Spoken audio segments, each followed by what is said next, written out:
C'est l'heure de la prière, frères et sœurs, amis dans le Seigneur. Aujourd'hui, nous sommes le sabbat béni, sabbat 18 avril 2020, et nous sommes parvenus au jour 23. Le titre de la méditation pour aujourd'hui, c'est « Soutenu par la parole ». Je vous invite à ouvrir vos Bibles dans le livre des Psaumes, chapitre 55, au verset 22. Il est dit: remets ton sort à l'Éternel, et il te soutiendra. Il ne te laissera jamais chanceler, car tu es juste. Mes chers collègues, que votre courage ne faiblisse pas. Dieu éprouve votre foi.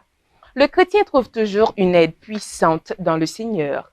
Lorsque, dans vos efforts sincères, vous faites une pause parce que vous êtes incapable d'obtenir l'aide nécessaire, remettez votre sort à l'Éternel. Contentez-vous de lui laisser, car Dieu pourra résoudre votre problème. Il est toujours fidèle à sa promesse. Que fera-t-il et comment aidera-t-il? Nous l'ignorons. Mais tout ce que nous savons, c'est que le Seigneur ne fera jamais défaut à ceux qui mettent en lui leur confiance.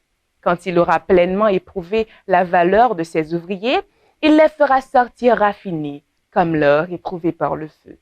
C'est ce que nous trouvons dans les paroles d'Ellen G. White, publiées à travers la lettre 66, soit le 26 juin 1901, au paragraphe 29. Les questions à méditer pour aujourd'hui sont les suivantes. Comment expliquez-vous que Dieu fasse grandir votre foi et vous éprouve? Quelles sont vos promesses bibliques préférées que vous réclamez lorsque vous luttez? Cette semaine, comme défi à relever, pourquoi ne pas trouver un nouveau verset biblique qui vous encourage? Mémorisez-le. Ensuite, partagez-le avec quelqu'un qui peut-être a besoin d'encouragement. Aujourd'hui encore, nous avons des sujets d'être reconnaissants envers le Seigneur. Nous louons le Seigneur de ce que les premières prévisions concernant le taux de mortalité massive aux États-Unis à la suite du COVID-19 a été réduite de façon assez spectaculaire. La pandémie continue également à ralentir dans toute l'Europe et la lumière semble poindre au bout du tunnel. Aujourd'hui, nous prions. Prions pour les professionnels de santé en première ligne qui continuent à lutter contre cette pandémie. Prions pour leur sécurité sanitaire face au COVID-19 et leur sécurité physique face aux personnes irrationnelles qui pensent malheureusement que le personnel médical est également infecté. Prions pour les nombreuses organisations et petites entreprises qui souffrent financièrement de la fermeture. Prions pour que les gens trouvent des moyens de soutenir les petites entreprises afin qu'elles ne sombrent pas.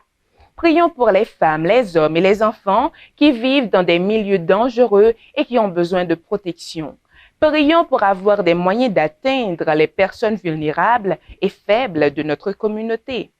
Prions pour ceux qui travaillent dans les banques, les épiceries, les stations d'essence et autres entreprises essentielles. Prions pour qu'ils soient protégés contre le coronavirus, car ils sont au service de nombreuses personnes. Frères et sœurs, nous continuons nos 100 jours de prière tous les jours et continuons à prier les uns pour les autres.